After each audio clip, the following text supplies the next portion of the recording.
کا ہی نام عید نہیں ہے، رنگ برنگے کپڑے پہنے بغیر بھی عید منائی جا سکتی ہے۔ حضرت سیدنا عبد الرحمن بن عمر رحمۃ اللہ علیہ بیان کرتے ہیں کہ ایک دن میں گھر پہ بیٹھا ہوا تھا کہ کسی نے دروازہ کھٹکھٹایا، عید کا دن تھا۔ میں نے دروازہ کھولا تو میرا ہمسایہ تھا، میرا پڑوسی تھا۔ وہ آ کے کہنے لگا کہ عبد الرحمن، ہمارے یہاں کچھ نہیں ہے، ہمارے بچے بھی بھوکے ہیں اور کل عید بھی ہے، مہمان بھی آئیں گے، اور اگر ہمارے پاس پیسے نہیں ہوں گے اور ہم مہمانوں کی مہمان نوازی نہیں کر پائیں گے، تمہیں تو معلوم ہے یہ دنیا کیسا مذاق اڑاتی ہے، ہمارے پاس پیسے نہیں ہیں، اگر آپ ہماری مدد کر دیں تو بڑی مہربانی، بڑی کرم نوازی۔ حضرت عبد الرحمن بن عمر رحمۃ اللہ علیہ اندر آئے، بی بی سے کہا کہ ہمارا پڑوسی آیا ہے، وہ ایسی ایسی بات کہہ رہا ہے، اگر آپ اجازت دیں تو میں 25 درہم جو رکھے ہوئے ہیں وہ ان کو دے دوں۔ بی بی نے کہا کوئی بات نہیں، یہ تو اچھی بات ہے، اگر آپ اپنے پڑوسی کی مدد کریں گے تو اللہ آپ کی مدد کرے گا۔ بیوی بھی کیسی بیوی تھی، وہ نیک بیوی تھی، اللہ سے ڈرنے والی بیوی تھی۔ اللہ تعالیٰ سب عورتوں کو، سب بیویوں کو نیک بنائے، کنیز فاطمہ بن کر زندگی گزارنے کی توفیق عطا فرمائے۔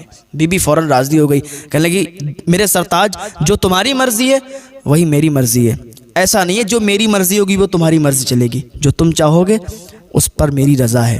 شوہر خوش ہو گیا، 25 درہم اٹھائے اور اپنے پڑوسی کو دے دیے، وہ خوشی خوشی چلا گیا۔ اس نے سوچا صبح کو عید ہے اور مہمان آئیں گے تو اچھے سے مہمان نوازی ہو جائے گی، بڑا خوش تھا۔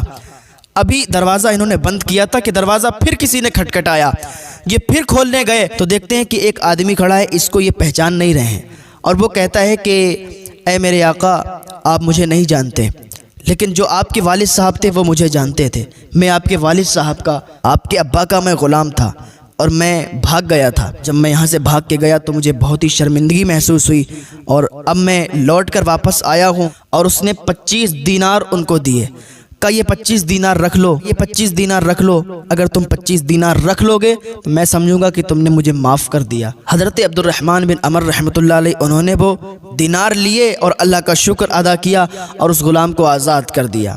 دیکھا کہ 25 درہم صرف اللہ کی راہ میں خرچ کیے تھے، 25 درہم صرف اللہ کی راہ میں دیے تھے، لیکن اللہ تعالیٰ نے ایسا نوازا انہیں، اللہ تعالیٰ نے ایسا بدلہ دیا کہ ابھی چند ہی منٹ میں انہیں 25 درہم کے بدلے میں 25 دینار دے دیے۔ تو پتہ چلا کہ اللہ کی راہ میں خرچ کرتے رہنا چاہیے۔ اللہ کی راہ میں خرچ کریں گے تو اللہ آپ کو اور نوازے گا۔ اگر آپ اللہ کی راہ میں 1 روپیہ خرچ کریں گے، اللہ آپ کو 100 گنا عطا فرمائے گا۔ اللہ کی راہ میں خرچ کر کے تو دیکھیں، غریبوں کی مدد کر کے تو دیکھیں، غریبوں کا سہارا بن کے تو دیکھیں، اللہ آپ کو نوازے گا۔